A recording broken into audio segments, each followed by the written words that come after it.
Sun வாடிக்கையாளர்களுக்கு நீங்க நம்ம என்ன பார்க்கணும்னா ஃப்ரிட்ஜோட டோர் சரியா மூடாது, அதாவது கேஸ்கட் வந்து சரியா லாக் ஆகல அப்படின்னு சொன்னா கஸ்டமர் என்ன செய்யறாங்கன்னா இது ஒரு பெரிய பிரச்சனை அப்படின்னு சொல்லி டோரை வந்து டெக்னீஷியன் கூப்பிட்டு செய்யறாங்க.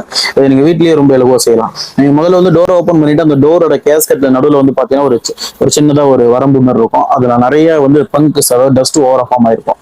நீங்க டூத் பிரஷ் இந்த மாதிரி வச்சு நல்லா அழகா வாஷ் பண்ணிடுங்க. சின்னதா டஸ்ட் லெவல் வாஷ் பண்ணிட்டு நல்ல ஒரு ஹாட் வாட்டர் சுட வச்சு நீங்க ஃபுல்லா அந்த கேஸ்கட்ல போடுற மாதிரி நல்லா ஊத்திடணும். ஊத்தி ஓரளவுக்கு நல்லா சூடானதுக்கு அப்புறம் நீங்க அந்த டோரை வந்து மூடிடணும். கீ வச்சு மூட தேவையில்ல, நீங்க நல்லா மூடிட்டு நல்ல காட்டன் கயிறை வச்சு நல்லா ப்ரெஸ் பண்ணி கரெக்டா கட்டி வச்சிருங்க.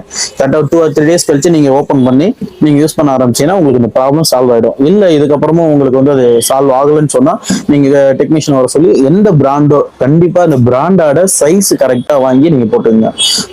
டெக்னீஷியன் சொல்லுவாங்க இல்ல பெருசா இருந்தா நான் கட் பண்ணி கட்டாங்க செஞ்சு கொடுப்போம் போவாங்க. நான் அனுபவத்துல சொல்றேன், கண்டிப்பா நீங்க அந்த மாதிரி செய்யாதீங்க. அப்படி செஞ்சீங்கன்னா அது மறுபடியும் பயனற்றதுதான். அதனால அந்த மாடலுக்குள்ளதை செய்யுங்க. வாங்கி நீங்க புதுசு ஃபிட் பண்ணுங்க. ஃபிட் பண்ணாலும் 2 days வந்து நீங்க கரெக்டா அதை வந்து ஃப்ரிட்ஜ் டோரை வந்து கயிறு கட்டி புதுசு போட்டாலும் நல்லா கட்டி அதுக்கப்புறம் நீங்க பயன்படுத்தும் போது உங்களுக்கு பயனுள்ளதாக அமையும். மேலும் இது போன்ற தகவலுக்கு நம்ம சேனலை ஃபாலோ பண்ணுங்க. கீழே தெரியுற வாட்ஸ்அப் நம்பருக்கு சந்தேகங்கள் இருந்தா கண்டிப்பா கேளுங்க. அப்ளைன்சஸ் இல்ல சர்வீஸ் ஏதாவது செய்யணும்னா கண்டிப்பா நம்ம ஷாப்புக்கு விசிட் பண்ணுங்க. சன் அப்ளைன்சஸ், சன்னதி தெரு, ஜெயங்கொண்டம். நன்றி.